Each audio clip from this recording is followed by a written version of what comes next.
പ്രേക്ഷകരെ, Devaswom board president K ജയകുമാറിനെ അയോഗ്യനാക്കണമെന്ന് ഹർജി.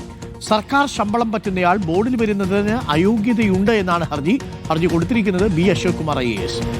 ഹരി മോഹനുണ്ട് കൂടുതൽ വിവരങ്ങളുമായി. ഹരി, ദേവസ്വം ബോർഡ് നല്ല വൃത്തിയായിട്ട് കാര്യങ്ങൾ വെടിപ്പായിട്ടൊക്കെ നടക്കുന്നുണ്ട്. കാര്യങ്ങളൊക്കെ ആദ്യത്തെ 2 ദിവസത്തെ തിരക്കൊഴിച്ച് നിർത്തിയാൽ നല്ല വൃത്തിയായി കാര്യങ്ങൾ പോകുന്നു.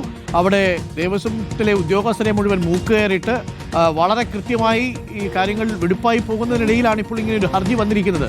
എന്താണ് ഹർജിയിൽ പറയുന്ന ആക്ഷേപം ഹരി? അതിലെന്തെങ്കിലും കഴമ്പുണ്ടോ?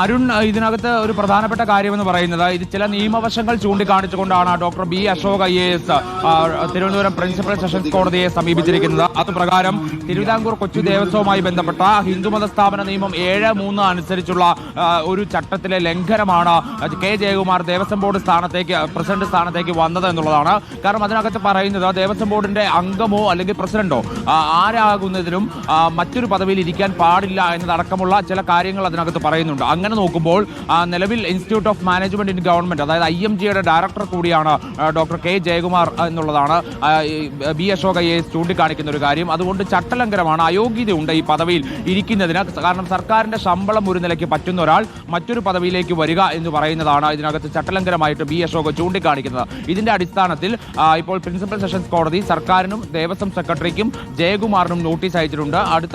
അതായത് ജനുവരി 15-ാം തീയതി കോടതിക്ക് മുമ്പാകെ ഹാജരാകണം എന്നുള്ളതാണ് ഈ നോട്ടീസിൽ പറയുന്ന ഒരു പ്രധാനപ്പെട്ട കാര്യം എന്ന് പറയുന്നത്. നിലവിൽ തന്നെ 2012-ൽ IMG ഡയറക്ടർ സ്ഥാനത്ത് നിന്ന് വിരമിക്കുകയും പിന്നീട് ആ സ്ഥാനത്ത് തന്നെ തുടരുകയും ചെയ്തിട്ടുള്ള ജയകുമാറിനെതിരെ IAS അസോസിയേഷനും സമാനമായിട്ടുള്ള ഒരു ഹർജി കോടതിയിൽ നൽകിയിട്ടുണ്ടായിരുന്നു. അരുൺ, ശരി, താങ്ക് യു. ഇപ്പോൾ ഹരിയാണ് വിവരങ്ങൾ നൽകിയത്. പ്രിയപ്പെട്ട പ്രേക്ഷകരെ, കാര്യങ്ങൾ വൃത്തിയായിട്ട് നടക്കുകയാണ്. എന്തെങ്കിലും ചട്ടത്തിൽ പ്രശ്നമുണ്ടെങ്കിൽ അത് നോക്കി പരിഹരിക്കുക എന്നതിനും അപ്പുറത്തേക്ക് ജയകുമാറിനെ പോലെയുള്ളൊരു മനുഷ്യനെ ദേവസ്വം ബോർഡിന്റെ പ്രസിഡന്റ് സ്ഥാനത്ത് കിട്ടിയപ്പോൾ എല്ലാ ഭക്തരും രാഷ്ട്രീയ കക്ഷി ഭേദമന്യേ എല്ലാവരും കൈയടിച്ച് സ്വാഗതം ചെയ്തതാണ്. അതിന്മേലിൽ ഒരു കുരുക്കിടുന്നത് ശരിയല്ല. പക്ഷേ ചട്ടവിരുദ്ധമായിട്ട് ഉണ്ടെങ്കിൽ അത് നീക്കുക എന്നുള്ളതാണ്. അപ്പോൾ